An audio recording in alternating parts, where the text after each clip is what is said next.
जय महाराष्ट्र भावांनो, काल घरी जाताना आम्हाला ही छोटीशी गाडी दिसली. गाडी बघून आम्ही खूप म्हणजे फनी कमेंट्स केले की एवढी छोटी गाडी म्हणजे कोणच घेत असणार आणि कंपन्या पण काय विचार करून एवढ्या छोट्या गाड्या बनवतात.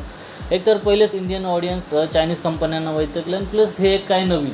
आणि ह्या गाडीचा जो ड्रायव्हर होता हा लेफ्ट साईड ड्राईव्ह करत होता आणि आपल्या इंडियामध्ये ज्या पण गाड्या आहेत हे सगळ्या राईट साईड ड्राईव्ह आहे. त्यामुळे आम्ही गाडीची थोडीशी माहिती काढली.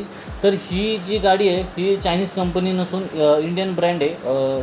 बजाज कंपनी या गाडीला बनवते आणि इंडियामध्ये बनवून ही गाडी साऊथ आफ्रिकेला जाते. साऊथ आफ्रिकेला या गाडीची मागणी आहे. 2019मध्ये या गाडीला इंडियन मार्केटमध्ये लॉन्च केलं होतं, पण 2019 ते 2025पर्यंत मी तरी या गाडीला बघितली नव्हती. म्हणजे कुठं ना कुठं तरी इंडियन ऑडियन्सनी या गाडीला पसंती दिली नाही. गाडीच्या इंजिन वाईज जर बोललं तर 230 CCचं liquid full single cylinder engine आहे आणि हे इंजिन तुम्हाला 12 BHP आणि 18 Nm टॉर्क जनरेट करून देते. जर गाडीचा लुक वाईज बोललं तर गाडी खूप भारी दिसते आणि जर जशी गाडी तुम्हाला छान दिसते तसं गाडीचं नाव पण खूप छान आहे. गाडीचं नाव आहे QT आणि भारताची सगळ्यात छोटी गाडी म्हणून ह्या गाडीला ओळखलं जातं.